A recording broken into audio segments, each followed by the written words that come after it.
Hai Sobat IPB, coba tebak, ulat apa ini? Tubuhnya yang mungil berwarna putih pucat, ini dia si Bombyx mori atau ulat sutra. Ngengat ini dikenal sebagai penghasil serat atau benang dengan nilai ekonomis tinggi. Tapi bagaimana ya proses di belakangnya? Penasaran? Mari kita simak. Sebelum kokon sutra dipintal, kemudian menjadi benang berkualitas, tentu ada beberapa tahapan yang harus dilalui. Dalam hal ini, yang terpenting adalah pembudidayaan dan pemeliharaan ulat sutra. Untuk budidaya ulat sutra pada instar pertama atau penetasan telur, kita perlu menempatkan telur pada nampah dan menyimpannya di tempat yang gelap. Hal ini berlaku selama instar pertama sampai ketiga. Nantinya, saat sudah mencapai instar 3 ke 4, bibit ini dipindahkan ke kotak budidaya. Untuk pakan, kita memberikan daun murbei.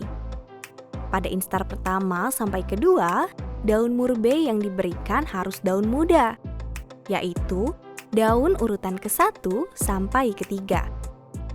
Jangan lupa, daun perlu dirajang sampai halus. Memasuki instar ketiga, daun cukup dirajang kasar.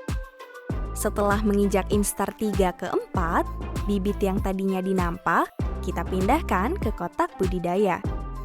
Pada fase ini, pemberian pakannya bisa menggunakan daun urutan pertama sampai ke-5 dan masih perlu dirajang kasar. Pada akhir instar keempat, kita bisa memberikan daun murbei utuh. Memasuki instar 4 ke 5, kita perlu memisahkan ulat yang ada di dalam kotak budidaya.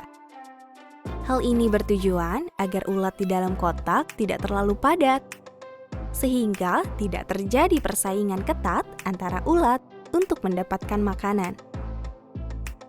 Pemberian pakan dilakukan sebanyak 3 kali sehari, yaitu pada pagi hari pukul 7, siang hari pukul 1, dan sore hari pukul 5. Pada pukul 5 sore, kita perlu memberikan pakan sebanyak 2 kali lipat. Sedangkan untuk pembersihan kandang, kita bisa membersihkan bagian bawah kotak budidaya yang terdiri dari sisa cacahan daun setiap 3 hari sekali. Setelah mencapai instar kelima, kita akan menemukan ulat yang sudah siap mengokon.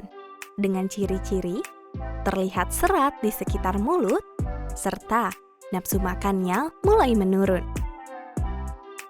Jika pertanda ini sudah ada, maka segeralah siapkan seri frame atau tempat ulat untuk mengokon.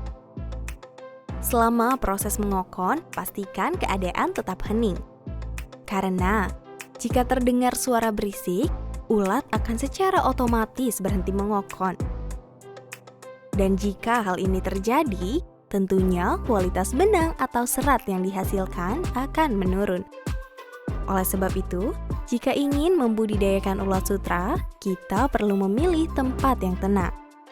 Agribisnis Sutra Alam ini menjanjikan nilai ekonomis yang baik dan tinggi. Di dalam perjalanannya, maka ada beberapa halangan dan rintangan yang cukup kompleks ya.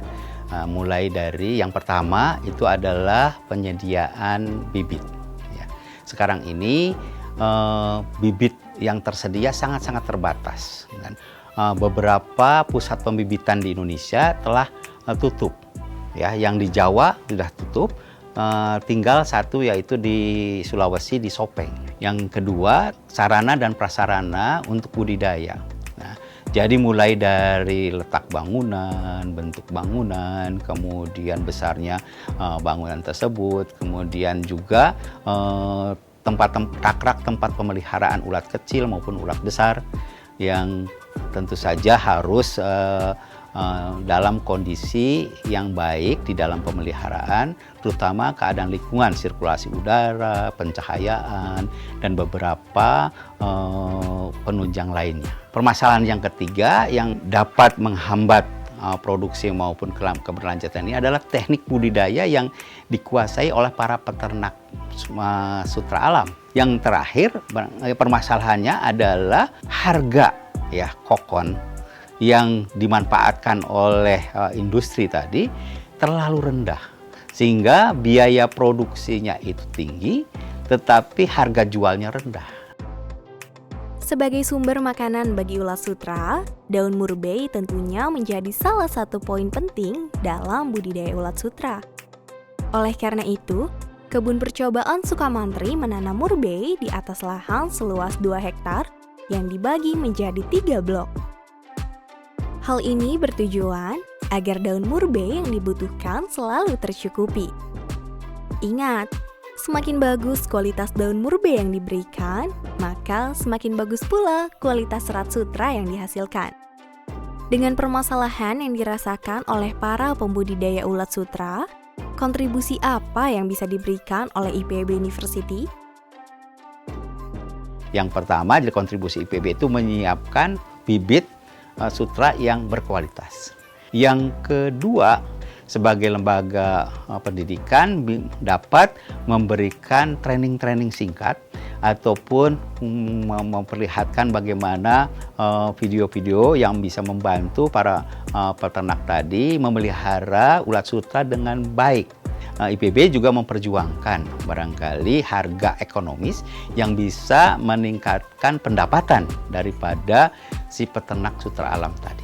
Nah, di samping itu IPB juga mengembangkan nilai tambah daripada agribisnis sutra. Bagaimana? Tertarikkah sobat budidaya ulat sutra? Semoga informasi ini bermanfaat ya. Dan jangan lupa untuk subscribe, like, dan share tayangan kami lainnya di YouTube IPB TV.